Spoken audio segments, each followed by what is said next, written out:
Double angle identities, part 5. Further examples. Okay, so we want to write sine 3a in terms of just sine a. You can have sine a, sine squared a, sine cubed a, but it must be sine a. So to begin with, we need to split up angle 3a into angle 2a plus a, and then we've got an addition of two angles here, so we need to use this identity. Okay, so this is the first step, so we've expanded the brackets using the identity just shown, and now we have these double angle terms, and we know sine 2a, 2 sine a cos a, and cos 2a. Now we have a choice, but remember the objective, it's to write the final answer just in terms of sine a. So that one's got cos and sine, this one's only cosine, this is just sine. That's the one that we want to use. So cos 2a is 1 minus 2 sine squared a. Now we expand the brackets, so that sine a multiplies with that 1, that sine a also multiplies with this minus 2 sine squared a. We'll get a sine cubed a term there. We've got a cos a times another cos a, so we'll get a cos squared a from here. So now this is in terms of sine a, it's cubed, that's fine, that's sine a, that's sine a, this is causing a problem. But we know that cos squared a is 1 minus sine squared a. Expand the brackets and then collect like terms. That's a sine cubed term here, there's another one there. These are both sine a terms, and we have our final answer in terms of just sine a.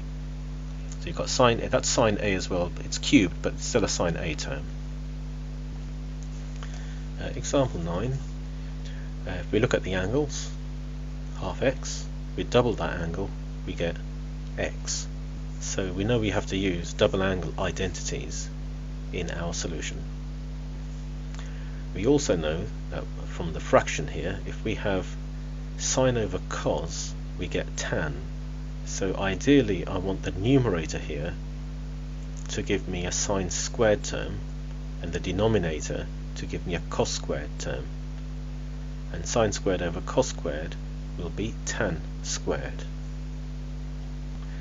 Okay, so for my double angle identities for cosine, I did say I wanted sine squared in the numerator, so I should use this identity for the numerator. I wanted a cos squared term in the denominator, so I'm going to use this identity. Okay, so cos 2a is 1 minus 2 sine squared a. The angles are generic in this, and so is the formula. I have to modify this so it matches the parameters that we've got here. So we have angle x and half x. So half x needs to be on the right hand side, because if I double it, because this is 2 times, so if I double the half x, I'll get x. So I've got this. So that's all good for the numerator. Okay, so I just color code it. I need to use that for the numerator. And then for the denominator, I'm using this identity. Again, I need half x here and angle x here. Okay, so I'm going to use this. So in the numerator, I need to replace the cos x. Here's cos x. I need to replace it with this. In the denominator, I need to replace the cos x. There's the cos x. I need to replace it with this. Okay, so the left hand side now becomes this.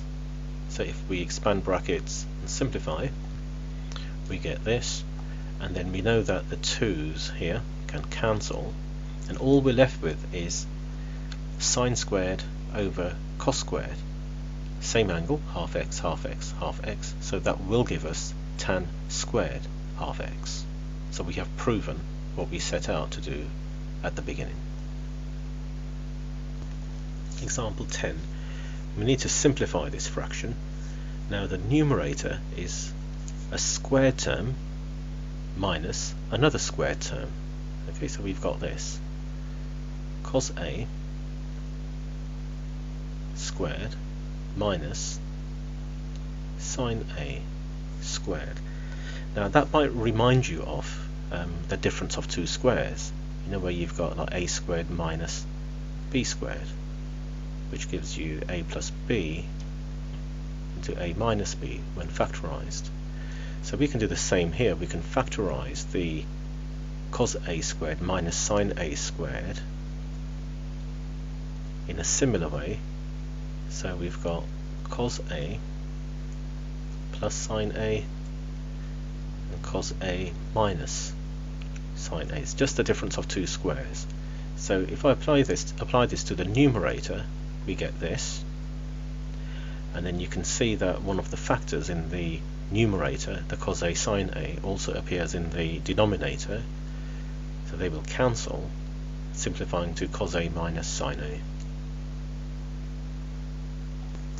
Example 10, we have to show that the left hand side is equal to the right hand side, and you can see there's a double angle relationship here as well. You've got angle half A there. If you take any of these half A, if you double it, you get angle A. So there's a double angle relationship there. So we can use double angle identities. Now tan can be written as sine over cos, and cot can be written as cos over sine. So we have this. So this is the left hand side. Now to write these as a single fraction with a common denominator, we can use the method where you multiply the denominators and then you cross multiply and then you add the terms in the numerator.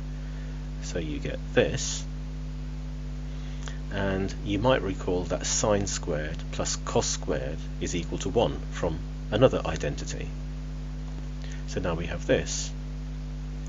Now there's a little trick next. We have to multiply this with 2 over 2. Now 2 divided by 2 is 1, so we're not changing the value of this fraction. So that gives us this. And the numerator is easy to understand. It's just 2 times 1, you've got 2. Now in the denominator, the following happens. Okay, I'm just going to put that 2 here, and that 2 here, so I can get rid of all this part. Okay, that goes. And this is just the double angle formula for sine, 2 sine A cos A, and that gives us sine, double the angle, so that's half A. If you double that, you get A, and 2 over sine A is the same as 2 cosec A, exactly what we were trying to prove here.